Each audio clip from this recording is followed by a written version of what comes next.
মিজানুর রহমান আজহারীর নাম শুনছেন? বলেন সবাই, শুনছেন? ওনার একজন নানা ছিল, মুরব্বীরা দু একজন চিনতে পারেন, যুবকরা সবাই চেনে তাকে। তার নাম হচ্ছে গোলাম সরওয়ার সাইদি হুজুর। উনি একটা কথা করোনা ভাইরাসে খুব বেশি বলেছেন, আমি জাস্ট কোট করছি কথাটা, নামাজ নাই যার, ঈমান নাই তার। আস্তে কেন বলেন? জোরে বলেন, ঠিক কেন যুবক ভাই? নামাজ নাই যার, মুসলিম হিসেবে পরিচয় কোনো অধিকার নাই তার, ঠিক কিনা বলো যুবক ভাই? আজকে এলাকার মাঝে শত শত মুরব্বী যুবক আজান হচ্ছে তাস খেলছে, আজান হচ্ছে ক্যারাম বোর্ড খেলছে, আজান হচ্ছে মাঠে আগেও ক্রিকেট খেলছিল, এখনো সে ক্রিকেট খেলতে আছে, ঠিক কিনা বলো যুবক ভাইরা? আর গ্রামের মাঝে আমার সবচাইতে বড় গজবের জায়গা মনে হয় এই চায়ের দোকানটা। গজবের জায়গা এটা। সারাটা দিন ওর নামে গিবত, এর নামে গিবত, ওর নামে বদনাম, কার মেয়ে কার সে পালাইছে, এই দায়িত্ব আপনাকে কে দিয়েছে? এই জব আপনাকে কে দিয়েছে? বলো আমাকে, বলো কে দিয়েছে আপনাকে দায়িত্ব? কালকে দেখবেন সকালবেলা একটা মিটিং বসবে, আমাকে নিয়ে বসবে। যেই লোকটা পেশাব করে পানি নেয় না, সে আমাদেরকে বিরুদ্ধে কথা বলবে। বিশ্বাস না হলে দেখে না, এই চায়ের দোকানটা গজবের দোকান। এখানে বসে বসে মানুষ 3 ঘন্টা 4 ঘন্টা সিনেমা দেখে, আজান হয়, সে মসজিদে যেতে চায় না, ঠিক কিনা বলো যুবক ভাই? আর যখন বলবেন যে মুরব্বী যুবক আসেন নামাজে, বলে যে আমার প্যান্ট খারাপ।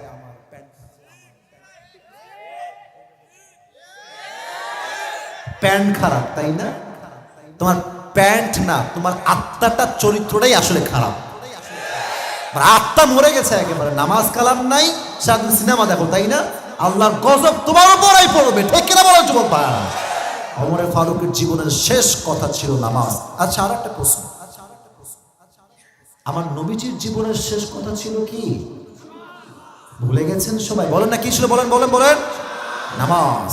নবী যেদিন মারা যাবেন, তার কাছে জিবরাইল আসছে, এসে বলছে আসসালামু আলাইকা ইয়া রাহমাতাল লিল আলামিন। ও নবী, আপনাকে সালাম। আমার মুরব্বীরা কেউ যাবেন না, আমি নামাজটা পড়ার সুযোগ দিব, আমিও তো একজন নামাজি। আজান হলে উঠে যাবেন না, সময় দেওয়া হবে, দরকার হলে আমরা একসঙ্গে আজকে এখানেই যাওয়ার আদায় করবো, ঠিক কিনা বলো যুবক ভাই? একদিন আসছি, আমি ওয়াজ না করে আসতে যাচ্ছি, আমি ওয়াজ করেই যাবো আজকে। আর আমার অডিয়েন্স যেমন ছিল, exactly as it was before, আগেও যেমন ছিল এখনো তেমন আছে, এটাই প্রমাণ।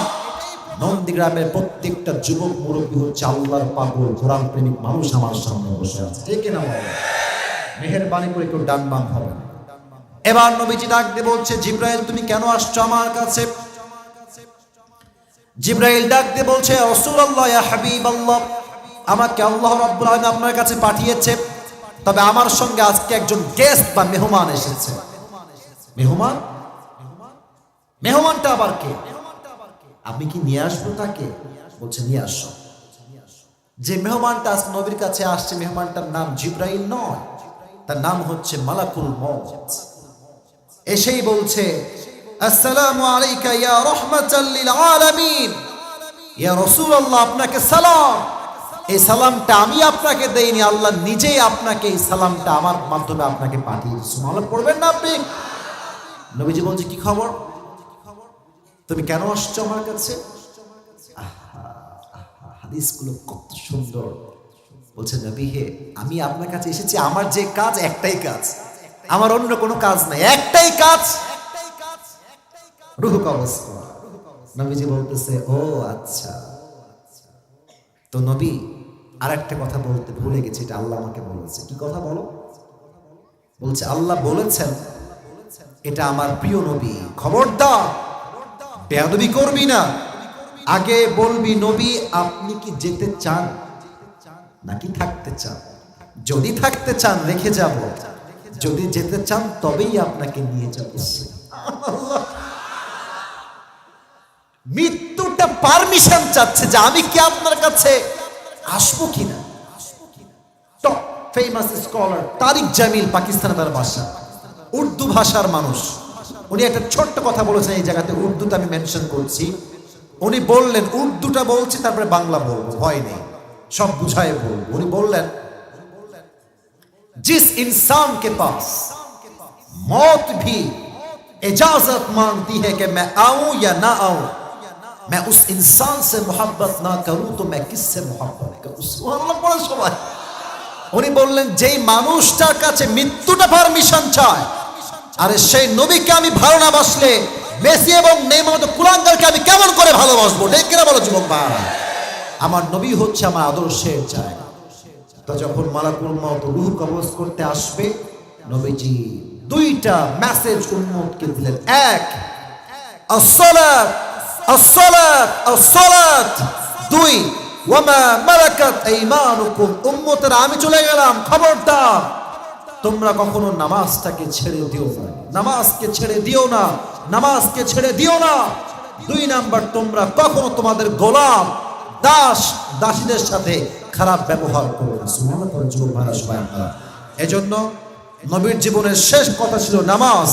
আর আমরা যদি মুসলমান ঘরের সন্তান, আমরা 5 ওয়াক্ত নামাজ ঠিকঠাক সবাই পড়বো তো ইনশাআল্লাহ। এই যে হাত তুলে সবাই সবাই বলে ইনশাআল্লাহ। এবার হাত নামান। আমি বলি, যে মাসে আমরা আছি এই মাসটার নাম কি? ইংরেজি মাসের নাম কি? আজকে কত ফেব্রুয়ারি? আর কয়েকদিন পরে একটা ফেব্রুয়ারির দিন আসবে, এটার নাম কি দিবস? এটা বিশ্ব বেহায়ার দিবস, বিশ্ব গজবের দিবস, বিশ্ব পৈতাদের দিবস। ঠিক কিনা বলো যুবক ভাইরা? এই দিনে ভালোবাসা দিবসের নাম করে আমি বলতে বড্ড লজ্জা পাচ্ছি, but I have to talk about the reality and I don't care কে খুশি হলো কে বেজার হলো। আমার কথা একটা, ভালোবাসা দিবসের নাম করে এই ভালোবাসার দিবসে হাজার হাজার মেয়ের ইজ্জত নষ্ট হবে, সতীত্ব নষ্ট হবে, হাজার হাজার মেয়ে ধ্বস্ত হয়ে বাসায় ফিরে আসবে। ঠিক কিনা বলেন? এই জন্য বগুড়ার নন্দীগ্রামে প্রত্যেকটা যুবককে, মুরব্বীকে বলবো, if you have a sister, please control your sister. If you have a daughter, please control your daughter. কারণ আপনার মেয়ে যদি নষ্টামি করে বাসায় আসে, ও একা দায়ী হবে না, বাবা হিসেবে আল্লাহ আপনাকে পাকড়াও করবে। ঠিক কিনা বলো যুবক ভাইরা? মেয়েরা খুবই চালাক, খুবই চালাক। ভালোবাসা দিবস আসলে বলে, আম্মা আজকে কলেজে একটা স্পেশাল ক্লাস আছে। এই বাবা রে, স্পেশাল ক্লাস, তাই না? এই স্পেশাল ক্লাসটা স্কুলে হবে না, কলেজে হবে না, কোচিং সেন্টারে হবে না, এটা হবে পার্কের কোনাকাঞ্চিতে, এটা হবে মমইন পার্কে, এটা হবে হোটেলের রুম বুক করে। আর যেই মেয়ে আজকে কোচিং এর নাম করে ভালোবাসার দিবসে বের হবে, I'm so sorry to say that it could be happen, এটা হতেও পারে যে আপনার মেয়ে যাবে ভালো, প্রেগনেন্ট হয়েও কিন্তু আপনার মেয়ে সেদিন বাসায় ফিরে আসতে পারে। এই জন্য আমাদের কথা একটা, ভালোবাসার দিবস মুসলমানদের দিবস নয়, আরে আমাদের প্রত্যেকটা দিনই তো আল্লাহ এবং রসুলকে ভালোবাসার দিবস। ঠিক কিনা বলো যুবক ভাই? অতএব বেহায়াপনার দিকে আমরা যাব না। তবে এই বেহায়াপনার কিছু নমুনা এখন থেকে শুরু হয়ে গেছে। Chocolate day, kiss day, hug day, যত সব ফালতু ডে। ঠিক কিনা বলেন যুবক ভাই? তোমাদেরকে একটা কথা বলি, রাগ করবা না। তোমাদের ফেসবুক কিছু ফ্রেন্ড আছে, দেখবা খালি এগুলো পোস্ট করে, আজকে কিস ডে, আমার কেউ নাই। পাটপারি করার জায়গা পায় না এরা। একে আগে একটা মেসেজ দিবা যে ডিলিট দে, ভালো হয়ে যা মাসুদ, ভালো হয়ে যা, ভালো হয়ে যা। তুই যদি কয় বন্ধু আমার দ্বারা ডিলিট হবে না, ওরে সাথে সাথে হয় আনফ্রেন্ড করবা, না হয় সোজা ব্লক করে দিবা। কারণ খ্রিস্টানদের সভ্যতা কেউ ফলো করবে, সে আমার ফ্রেন্ড লিস্ট এর কোনো যোগ্যতা রাখে না। ঠিক কিনা বলো যুবক ভাই? আল্লাহ আমাদের সবাইকে এই বেহায়া দিবস থেকে হেফাজত করুন, সকলে পড়া আমিন।